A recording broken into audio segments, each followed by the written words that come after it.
Use of Weapons is a 1990 science fiction novel by Iain M. Banks.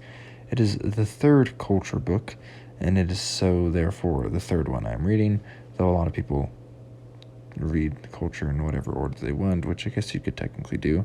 But like the previous one, the previous ones actually, it was originally written at a different time. In this case, a longer and more complex, but not exactly a working version of Use of Weapons was written in 1974 by Banks. I'm not really sure actually what's going on at the start of this one, but there is a sense of humor to it. In fact, that sense of humor stays throughout the whole novel, and it's just kind of a cheeky undertone. It's more overt, I guess, at times, but it follows a young man that seems to lack care, but is going about his business and taking that seriously enough. It feels relaxed in a sense, though, in a face of urgency. At least that's the opening, which doesn't really, again, does not make sense until you get to the end of the book. And then even then, it doesn't make a ton of sense, potentially.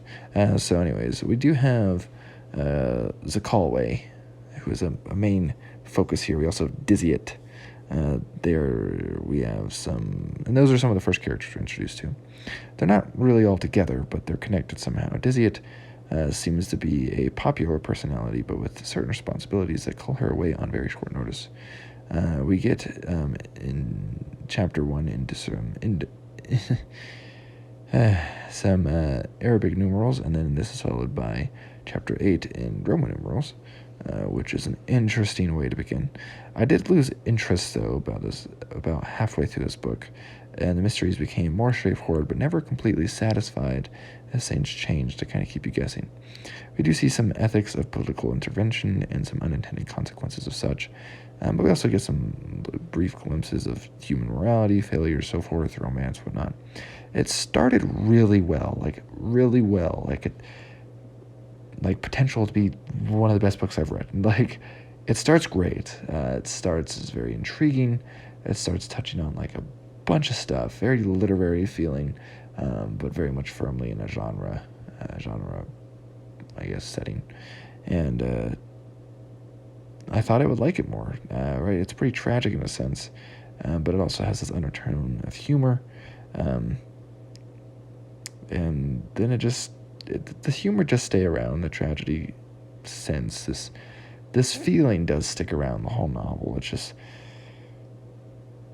I don't know, I just didn't stick the landing, really. Like I said, about halfway through, I just didn't care as much, for whatever reason, but the beginning half is great, just phenomenal, like a book I would recommend to anyone.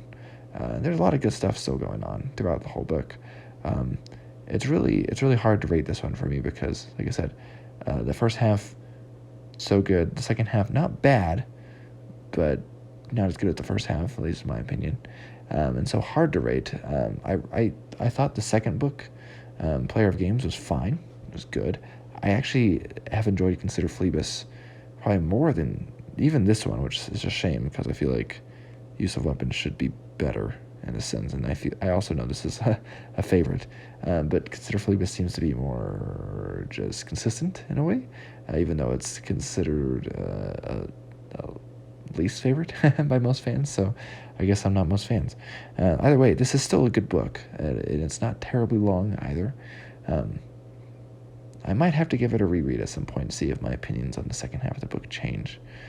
So it is very, very interesting. And enjoyable overall.